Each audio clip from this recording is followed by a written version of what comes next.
Hello and welcome to Phillip Island, round 17 of MotoGP in 2024.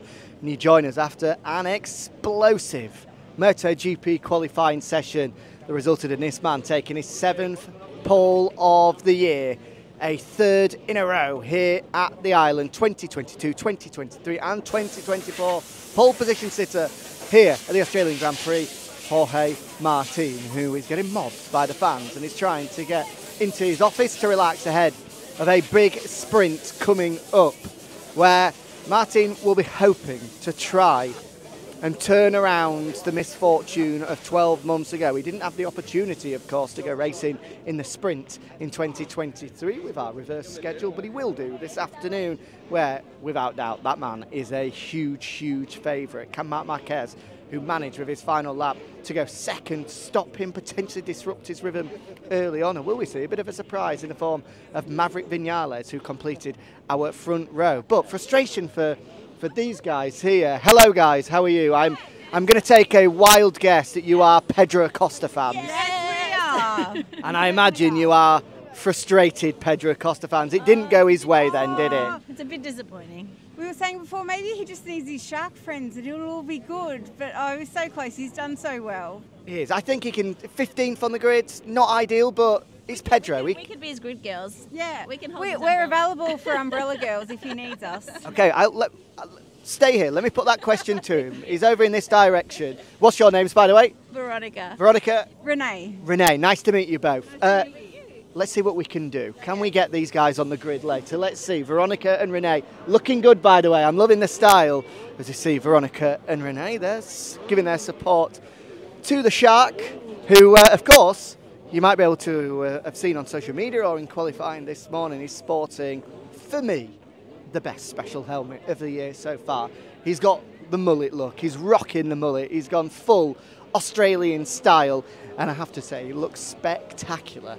Does the number 31. Unfortunately, 15th on the grid in a very, very difficult Q1 session where a couple of riders went out at the start on slicks, only 3, Luca Marini, Joan Mir and Augusto Fernandez. By the end of it, everybody was on the slicks, and it was just one of those sessions where you had to time it right. If you were the person to get across the line with 2 seconds remaining, meaning you got the track at the best conditions, you'd find yourself in the top 2. And in the end, that's exactly what happened. Raul Fernandez was fastest. Raul only did 11 laps yesterday, feeling under the weather, but was able to not only get through Q1, to put it on the second row of the grid. 6th place for Raul. For me, arguably, performance of the day outside of what we've seen from Jorge Martin. Brilliant job from him and Enea Bastianini, the other rider to have made it out of Q1 in the end. Only 10th for Enea on that final, on that 4th row of the grid, the final row of the grid of the riders in Q2, alongside Brad Binder in 11th and Fabio Di Gianantonio, who crashed early on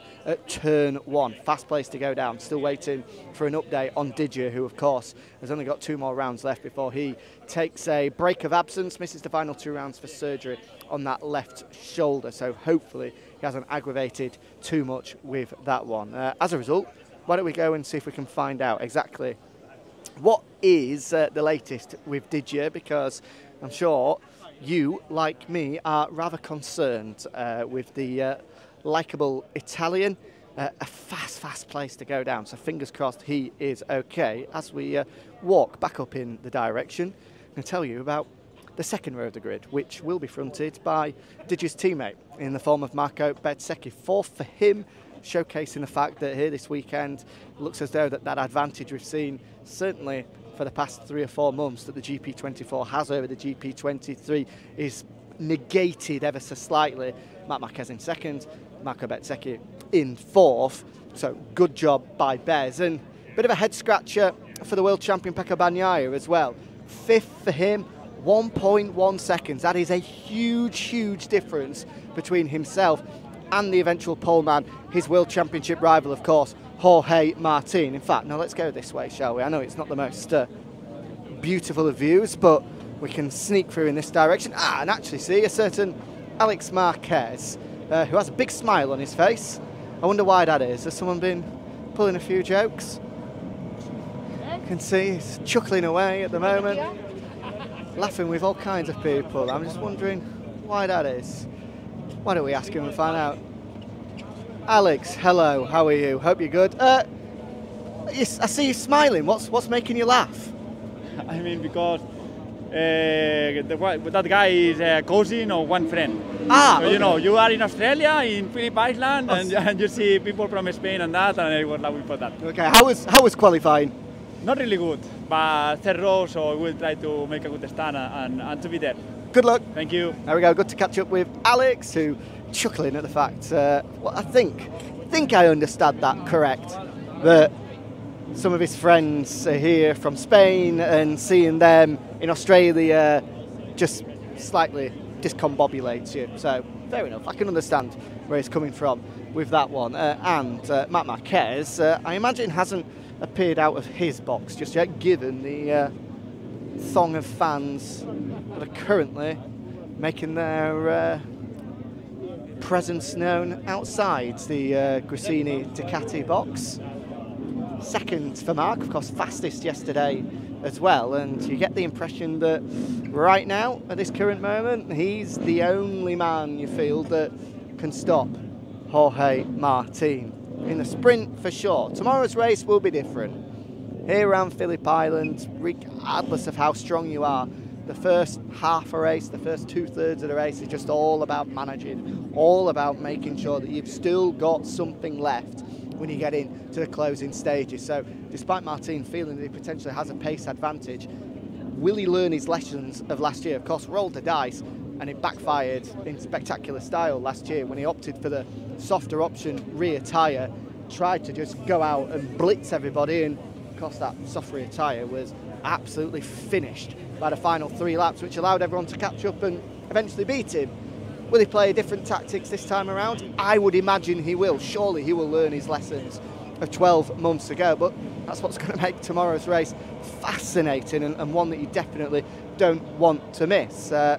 Nobody there from VR46 potentially just up at the medical centre at the moment, chatting to and getting the latest on Digia. So stick to MotoGP's social media channels, in particular Twitter, to be able to get the full download on exactly how Digia is, and fingers crossed we send our best to him. As I said, turn 1, that is not a place you want to be going down at all. What else can we bring you up to speed with? Ah yes, we've mentioned those that failed to get out of Q1.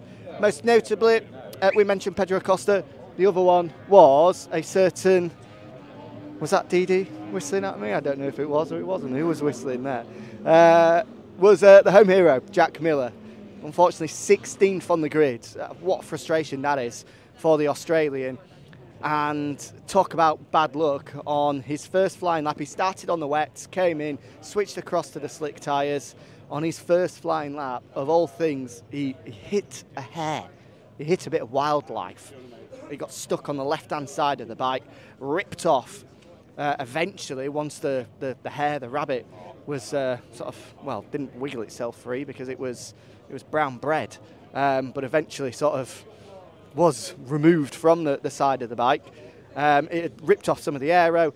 The bike obviously not performing as a result when you've got an animal lodged in there, and that's not particularly supposed to be there. And as a result, unfortunately for him, 16th overall, a shame for Jack Miller. And you could just see the frustration on his face at the end of the session as well, knowing that there was an opportunity today. There was an opportunity to try and put a good performance together and find himself up on the front couple of rows of the grid and really challenge throughout the rest of the weekend. But through something as rare as that, unfortunately now finds himself down on row number 6 of the grid. Understandable frustration for the Miller clan as a result of that. And as we see, look at this guy here. That is the best bit of memorabilia that I've seen. Did you? Where did you get that from? Oh, on the bin. Oh, in the rubbish bin. Yeah. Are you who are you going to get it signed by? Jaume Masia? We want to sign it. Okay, very good. Well, I mean, that is an impressive bit of merch. I guessing by the accent, you're not an Australian local. We are French. We are Le Baguettes have made their way to Phillip Island. Look at this. I'm loving the baguettes in full force. Who are you guys all supporting this weekend? Johan and Fabio. Johan Zacco, Fabio Quartararo? We just hope for him to make a win again. His second win here at the island. Fingers crossed. Oh, Let's hope it goes well. And here we go. Oh, a gift for Maverick Vinales. Why don't we see? As he sees meeting some of his biggest fans here. I wonder what's in the bag, actually. Potentially that's a gift for his two little girls at home. And look at that, the little lad to his left with the number 12 cap on. He's obviously a huge fan of Maverick. Maverick, as he just gets his final photo done. I'm loving this, maybe the youngest Vinales fan here today. Well, they are always here from many, many years, so it's always fantastic to have this kind of support. Bluey stuff for my daughter. So Oh, really? yeah. They brought it. What? They For, are fan of Bluey for sure. oh, wow! For both little girls. Yeah, both, yeah. And what's Bluey? Bluey is a cartoon. Oh yeah. Can I see? Maybe in some other years you will know. Bluey. I thought it was. It's an Australian one. Yes, exactly.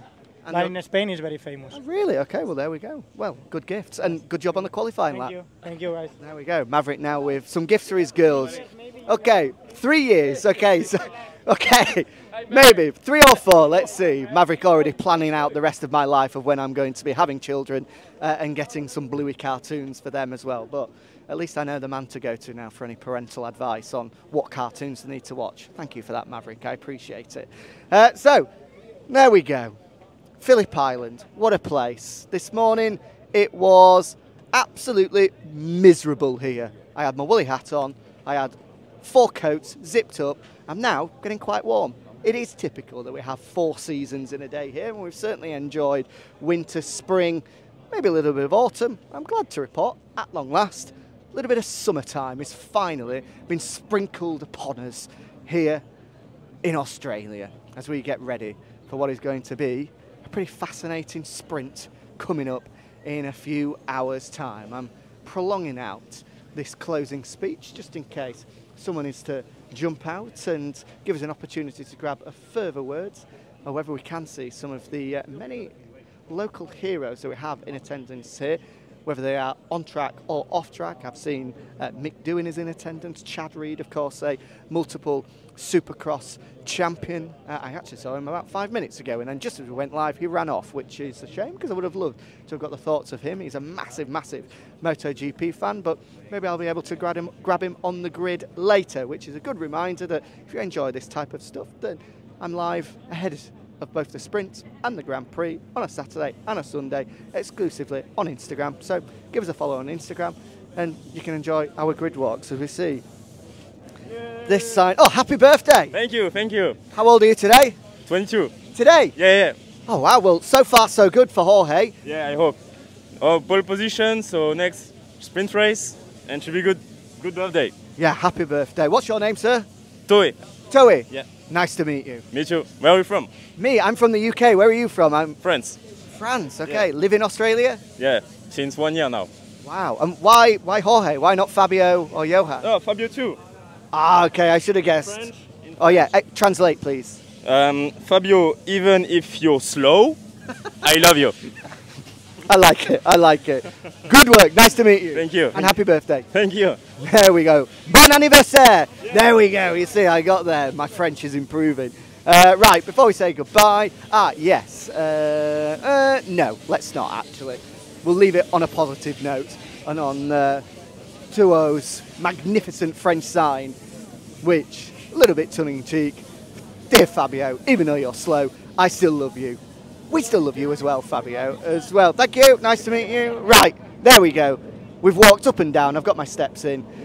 Inside the Paddock for 2024, the Australian GP edition. The only one this year, of course, we were cancelled yesterday due to the rain. No such problems today. I think we're going to be in for a dry sprint and a dry Grand Prix. Should be interesting. Thanks for your company. Enjoy the rest of the Aussie Grand Prix here at the magnificent Phillip Island.